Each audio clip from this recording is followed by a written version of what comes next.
I hope they remember you.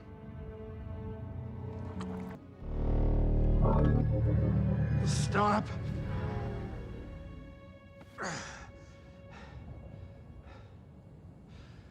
Spare his life, and I will give you the stone. No tricks.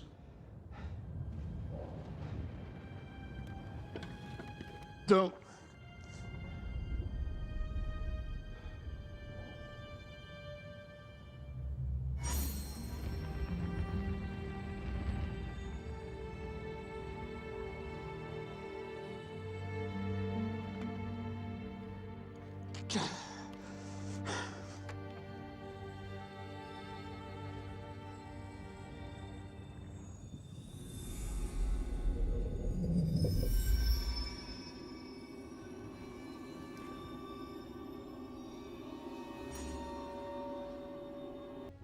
One to go.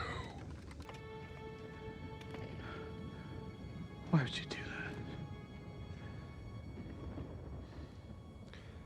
We're in the end game now.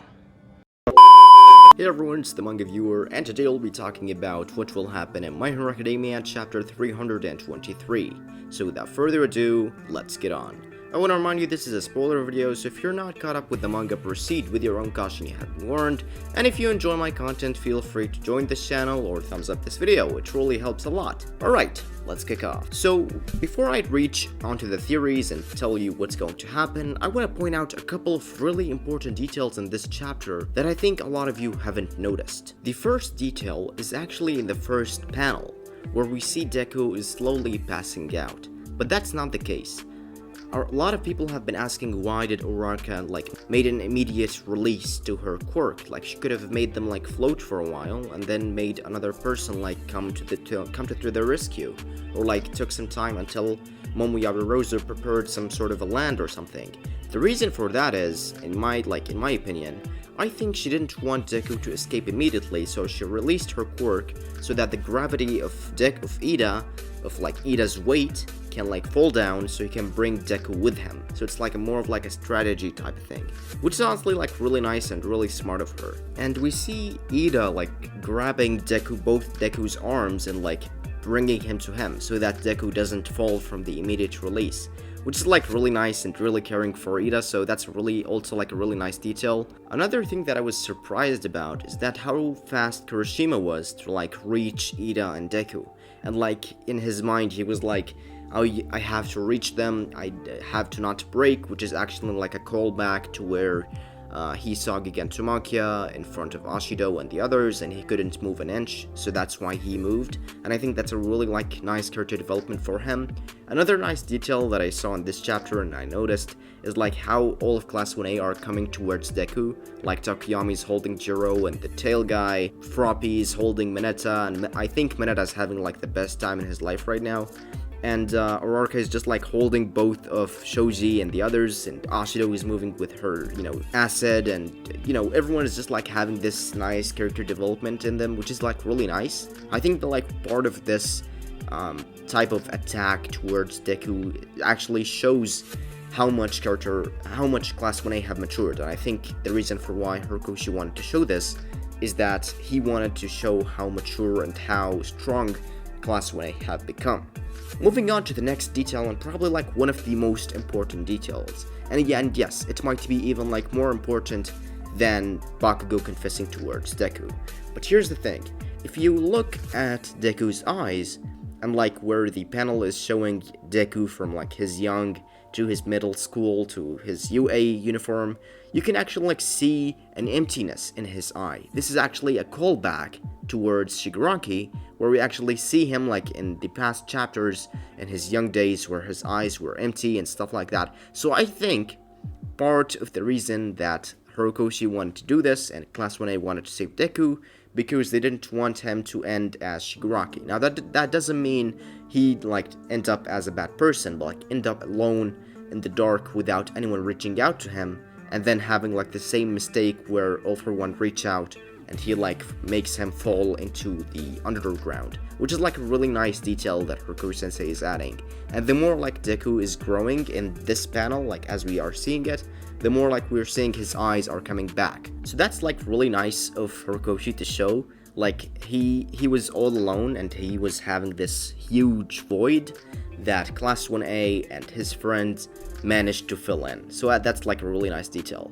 Another cool thing to admire about this chapter is actually the huge building of UA security, like one of the emergency security system gates, is that you can see like how big it is. I think part of the reason they wanted to make it this big so that huge monsters or like huge people that have huge quirks, gigantification quirks like Gigantomachia, won't be able to reach in. So that's also like a really nice detail.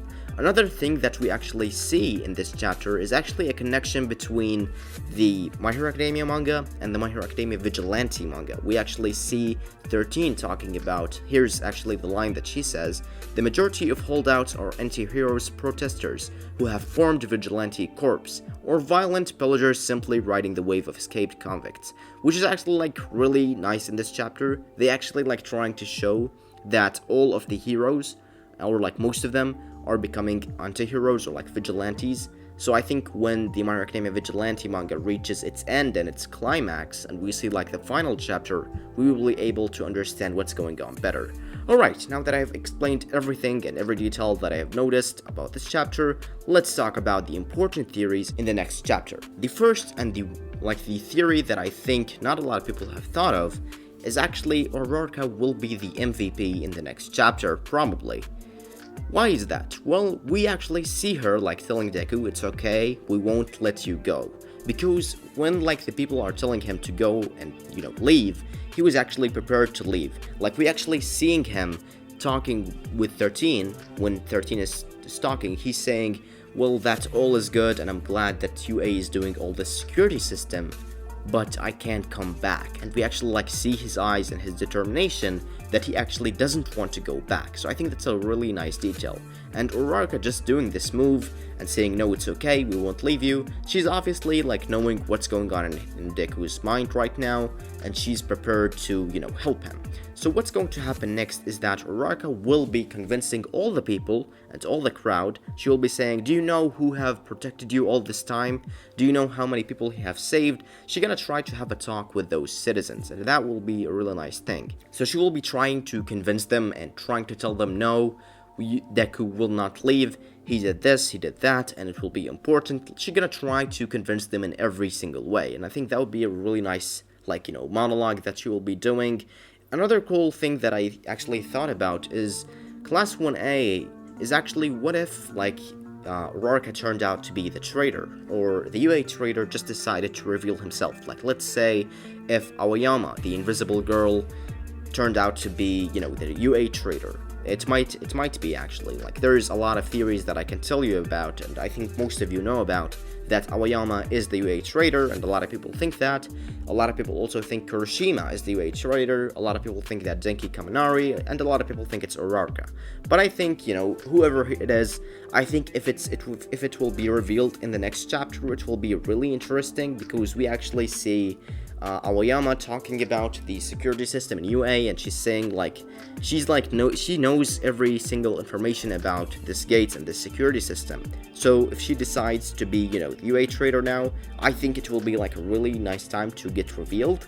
Similar to like One Piece when, the traitor got revealed and everyone was shocked, so that will be like really interesting. It will also be interesting if inside those civilians, some villains were hiding out or taking cover in, and then they will attack at the same time. So I think that would be really interesting. I think it's all part of All for One plan. He wants, he knows that Class 1A, he formed two ways in his mind. If you actually watched my last video, I told you that Horikoshi-sensei might play with this chapter in two ways.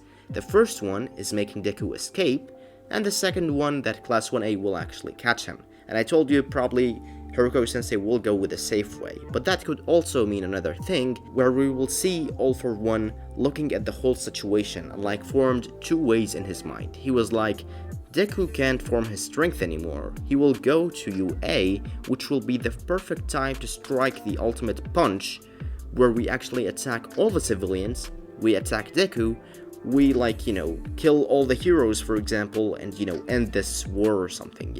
I think that would be really interesting to see. Like, imagine this, like, we know All for One is the master plan in My Hero Academia. He's like a really smart character. He have a really high IQ. He does like a lot of those predictions. Like, we know he predicted a lot of things. He actually said, I'm so disappointed in you, Izuku. I thought you were going to do this alone. But I think like All for One had this already in his mind. Like, he knew this is going to happen. And I think like if this does happen in the next chapter, where the UA Trader gets revealed, all the villains like are undercover between the civilians, attack at the same time, I think that would be like really interesting to just like make the whole battle inside the UA school without Deku like recovering or something. And you might be saying like, how could this be possible? Well, I'm basing my theories based on the editor's note in the last chapter.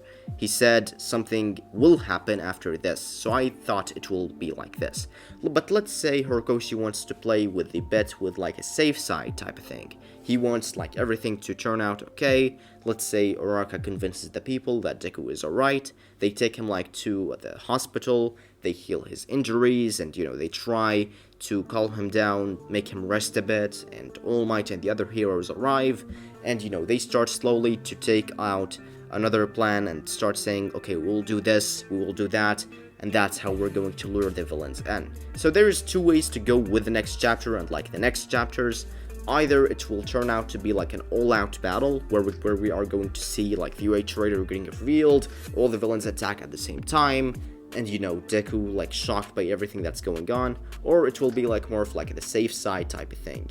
Another cool thing to think about is that we are going to see All Might and Stain talking with each other, since we haven't seen them like in a really long while. So I think it will be really interesting if we see like All Might and Stain talking with each other and talking about their ideals, their hero ideals, what they are thinking of each other, how like Stain is thinking about Deku. He's saying Deku is having all the burden on his own.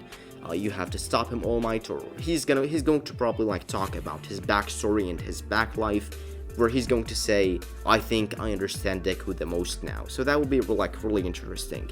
Another cool thing is that we're going to see Shigaraki and the villains. We haven't seen them like in a really long while. Like, we're talking about in 20 chapters or like 23 chapters. So that's like a span of 6 months in like releasing in weekly jumps. So I think that would be really interesting to if we could see them and what they are doing. Maybe we'll get to see like Shigaraki analyzing everything. Maybe we'll get to see him like actually turning against All for One. I think that's a lot of people what they want. And maybe we'll get a little bit of insight about the inside of All for One and One for All and the relationship between them. Another cool detail to think about is that if Deku actually like falls asleep and goes to the hospital and like everything turns out fine, he will have a talk with the One for All users. We know that he have a talk with them when he's unconscious or when he's conscious. So I think that would be like really interesting to see if like this will happen. So yeah, I think that's all the theories for now. I hope you guys have enjoyed them. If you like my content, feel free to join the channel or thumbs up this video. I have been the manga viewer, and I will see you all next time.